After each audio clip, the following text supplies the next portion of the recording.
sur RD Congo Info. Merci de votre fidélité.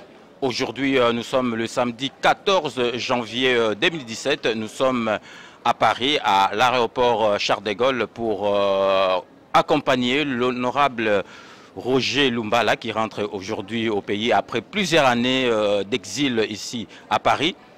Ndenge binoka boyebi Roger Lumbala akoki kozonga na mboka te lelo azali kozonga mboka yango na toye po tozwaye ayebisa biso ndenge nini azali kozongela na mboka boyebi keye akoki kozonga na mboka te me ba gracier yango wana toza na aéroport Charles de Gaulle lelo na Paris po na kozwaye kotuna ye mituna oyo bozali nango besoin. Donc je remercie parce que derrière la caméra bomoni différence et à la réalisation c'est beauté image le meilleur de Paris.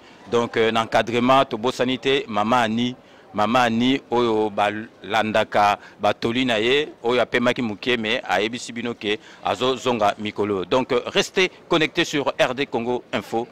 À tout de suite.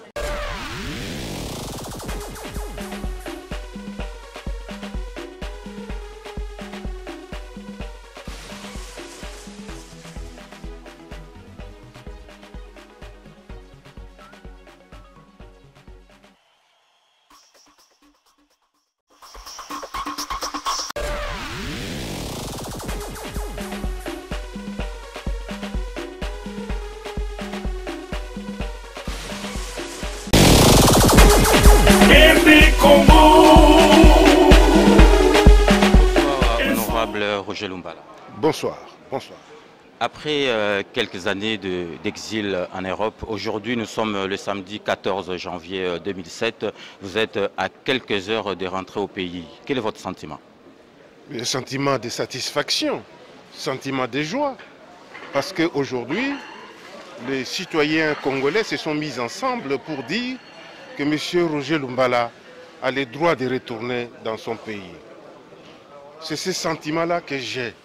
Et je pense que personnellement, je tiens à remercier les compatriotes, membres et délégués du dialogue, qu'ils soient de la majorité et comme ceux de l'opposition. Parce que tous ensemble, ils ont essayé de régler les problèmes congolais.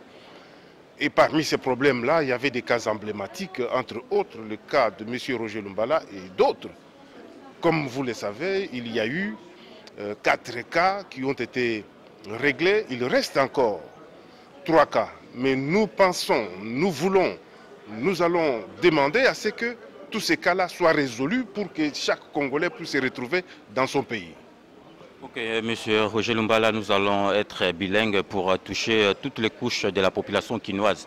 Roger Lumbala, toyebi yo ozali opposant munene oyo babandai kolinga ozonga te. Lelo ozali kozonga tomoni ke balimbisi yo ozongi. Mais siko tangu yo ozonga wana okolanda molongo na bango ndenge balobi siko ekomi mutu na mutu azowelela ba poste ube yo okendo sala ka makambo ba mesana ndenge yo sala. Oyebi ke ngana za motu ya opposition. Opposition oyo biso tobundela kande peuple congolais. Nde yango wana etindaki ke tozala na exil. Mais lelo oyo ba congolais basangani. Basangani ba congolais ya majorité mpe ba congolais ya opposition. Balobi ke esengeli mbuta muntu Roger Lumbala azonga na kati ya mboka. Na bandi ngana za kopesa longonya mingi na bato ya opposition. Pe bati ya majorité pona koloba ke na ndenge bakutani balobi ke Lumbala azonga ezali makanisi malamu nazali obelenga moko te. Tozali bato mine oyo esengeli lelo oyo Moïse Moni de la abimala boloko Mbusa Nyamwisi Monsieur Anzuluni na Roger Lumbala tozonga na mboka. Mais kasikoyo totikali na bakaya bato misato ezali kaya Moïse Katumbi Chapwe oyo ba boyiye azonga na mboka mais makambo na ye manso ezali na maboko ya Senko. Ezali kaya Jean-Claude Mouyambo oyo baza kolobaki azana ba poursuite judiciaire oyo avec un citoyen congolais et aussi M. Jomi Ndongala. Tozana makanisi na biso na mayele na biso tokosenga de sorte que bato nyonso tuana bazala ou soit libéré ou soit bazonga na mboka nde kimia ekokota na mitema na biso. Honorable Roger Lumbala, lelo toyebi na Kisasa, il y a deux sortes d'opposition. Misusu baza kondima ba poste misusu baza kondima te mais honorable Roger Lumbala lelo zongi ba gracieux lelo ba pesi au poste est-ce que kondima yango ou pas ezali makambo ya kopesa poste te ezali makambo ya kolobelela mboka ezali makambo ya kolobelela peuple congolais soki ya solo na kati ya opposition oko continuer kolobelela la population na kati ya opposition et que ozali na voix na chapitre te na bandi ke wana ezali opposition ya tango ya ngongolu tete opposition ya moya lelo ezali ke soko tali awa alternance eza ko salema na kati ya nini ya France na bandi ke na mikolo oyo toza ko ya bati ya majorité peut-être bakoki kozwa ou bien kokatana awa na France elingolo bake la droite akoki koleka mais soki na mboka na biso jamais okoki kosala changement ya mboka ovandi ya pa na yo total mbuta mutu Etienne Tshisekedi asali plus de 34 ans na opposition alors qu'il y a un projet pour la bongola mboka aza na projet mais le col aza na pouvoir te moyen mboka ekende liboso ezate donc ko changer ya mboka esengeli moto azala na pouvoir nde oyo akoki ko changer mboka na cadre ya opposition na cadre ya dialogue ndenge toza ko kene na yango na bandi ke soki peuple congolais à travers biso ba député po yebi batu tout balobaka na kombo ya peuple mais ezala bato peuple ye apona po alobelelaka ye nde biso te vous comprendre hein? Donc si on comprend que on comprend bien que ceux qui va payer poste poids au lobby la peuple bien au besoin poste en gros. Monsieur Roger Lumbala, l'honorable, on va pas vous retenir longtemps parce que vous allez prendre votre avion aujourd'hui là dans quelques minutes. Un dernier message, si vous avez à lancer un message aux téléspectateurs et internautes qui vous regardent en ce moment sur RD Congo Info parce que l'émission va être diffusée avant votre arrivée à Kinshasa.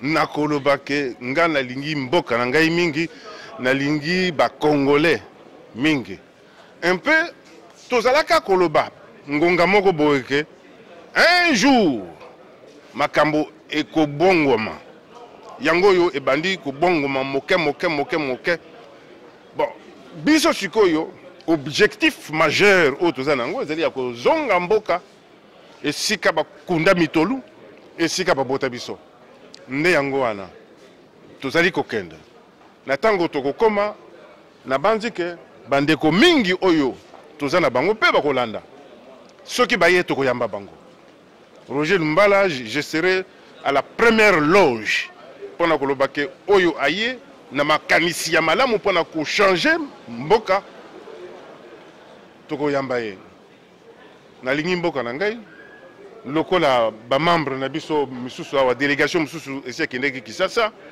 misusu bakolanda biso dans quelques jours misusu pe bakotikala parce que esengeli koyeba ke mutu ya nyoka eza wapi mutu ya nyoka ezali na bwala donc à partir du moment où soki olingi koboma nyoka kokende kosimba na mokila te lukande esika motono ezali po onyata yango nde esika biso touti esika tosololi na bandeko esika tosololi na batoyo pe mingi bayebi ke baza bapaya mais kasi basololaka makambo mboka na ndenge tosololi na bango toza siko na vision globale oyo akolobaki na tango toza kokita Kinshasa toyebi eloko nini oyo akosala bandeko nini tokosolola na bango mpona kobongisa makambo ya mboka na biso po mboka akende liboso bandeko oyo baumeli pe awa tro bazonga mboka sino te boko vieillir na kati ya mikili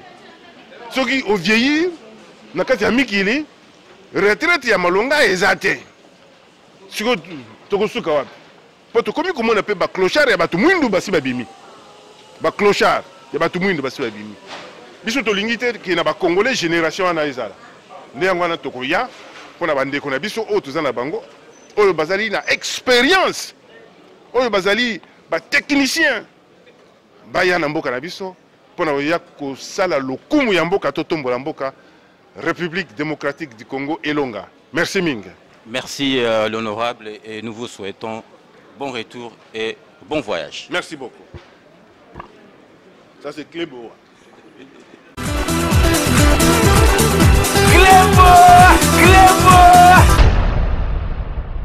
Eza retour, il y a honorable M. Roger Lumba, là, président, il y a RCDN France. Ganaza, directeur, il y a cabinet naye. Toi, côté Kayendenge Boyebi, Azo Koma Lobby, Nazo Senga na ba Congolais nyonso. Bayambaye lokola, Bayambaka Messi. Pour Azan expérience mounene, où il y a acquérir pendant 4 ans, il y a exil naye na France. Azo Zon na bagage intellectuel. Pour Nakobong Samboka, Bokene Koyambaye et Belé. Chers téléspectateurs, chers internautes, Binomoro Boïti Golanda, interview Tosali, l'honorable Roger Lumbala, ici à l'aéroport Charles de Gaulle à Paris, Tosa Lelo, le samedi 14 janvier. Donc Roger Lumbala, Boyebike, Azalaki, Mutumoro, Akoui, Kozonga, les sous-Mbokate. Mais Gracier, Azako Zonga Mboka Lelo, Arokoma, lobby dimanche. Donc Totuni, Bamituna, oh, il fallait Totunaye. Parce que Azozo avion naé, donc Binomo Bolandi, tout ça dans commentaire, il y a Rosalate, Boyogi Oya Lobby. Donc restez connectés sur RD Congo Info. Tout le monde est d'accord et il en restera ici pendant longtemps. À très bientôt. Bana kin, bana poto, bana partout. Soki olingi okoma pembe, sans tache, nduta te, batampon te, babouton te, kasi otela na propre nyonso. Salela, gamme ya ba produit grâce beauté. Ce bolingi botela naturellement, bokoma na teint naturel netinga, bo salela grâce beauté. Tozana lait de beauté grâce beauté. Soko pakoli lait de beauté oyo, okotela sans doute, sans babouton, sans babiloko mundu banine bimone longi okotela naturellement. Bagam nango eza ebele. Alors, tozana douceur de nuit pour na ba peau sensible. Ya muke nango pe yangoyo. Ba produit nyons tout ya grâce beauté eza à base ya ba fruits naturels et vitamine C. Pour na kozwa ba produit ya grâce beauté eza pasité. Kota na page Facebook okomi grâce beauté okosala ba commande na yo na pete nyonso. Grâce beauté pour na ko nourrir ba pour na bi. Depuis plus de 4 ans, Maxi Bien-être a non seulement apporté l'harmonie du corps, mais aussi des couples. Aujourd'hui, Maxi Bien-être est reconnu comme la solution idéale pour le maintien du bonheur au sein des couples. Au-delà du bonheur, Maxi Bien-être ajoute un rajeunissement intérieur qui nous donnera chaque soir une perpétuelle envie de revenir au logis familial après une dure journée de travail. Avec Maxi Bien-être, dites au revoir au maux de dos et à la fatigue physique. Maxi vous procure une force physique permanente qui changera votre vie. Chaque soir, célébrez joyeusement votre amour avec votre alter ego comme au premier jour. Maxi Bien-être peut aussi être utilisé comme une solution indéniable aux problèmes d'hémorroïdes. Maxi Bien-être est une solution buvable, très facile et pratique à utiliser. Ouvrez la boîte Maxi Bien-être. À l'intérieur, 6 sachets portant le logo Maxi. Ouvrez le sachet par le bord, versez le contenu du sachet dans un verre d'eau tiède, mélangez avec une cuillère et c'est tout. À travers le monde, plusieurs couples ont adopté Maxi Bien-être dans leur routine quotidienne et vivent désormais une intimité conjugale excellente. Alors, attendez-vous pour vous joindre à la révolution Maxi Bien-être. Pour vous procurer Maxi Bien-être, c'est facile. Appelez au numéro 00 33 78 220 12 51 et 00 33 14 16 77 751 ou encore allez sur le www.maxibienêtre.com pour trouver un revendeur agréé près de chez vous. Maxi Bien-être, l'harmonie du corps et des couples.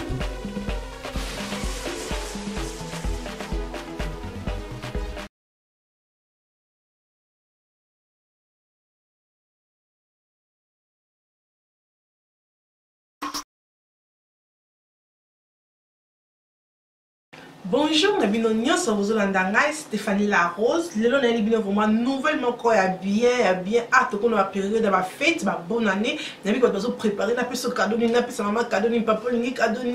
Donc, nous avons vraiment nouvellement bien CPLA TV et Tiki Baby sauter le week-end. Nous avons CPLA Bissonioso ensemble les belles dames. Maman, vous êtes talent, papa, vous êtes talent. On a besoin qu'on puisse papa na yo cadeau, maman na yo cadeau, moi na yo cadeau, coco na yo cadeau. CPLA TV et zawana pour nabiso tout n'a pas qui tient mon à combien a comme si prix na combien c'est plate va vite n'a aucun de gauche n'a aucun de droite na télévision qu'on a 85 livres ya pamba et tout n'a abonnement au cas où faut 85 livres et au moins ce qu'on faut sur abonnement c'est plate va vite que le cause de la période à ma fête n'a pas c'est on a 85 livres et là c'est 4 mois ya offélé babi 4 mois ya offélé ailleurs Kolanda politique on a kata CPLA TV sport on a kata CPLA TV théâtre on a kata CPLA TV bébé bazo de la inga olingo tika de baba na calme on a kata CPLA TV dans CPLA TV di biso nouvelle oya bien donc maman sombela papa papa pe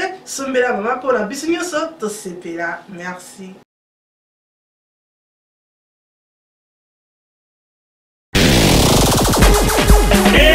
Congo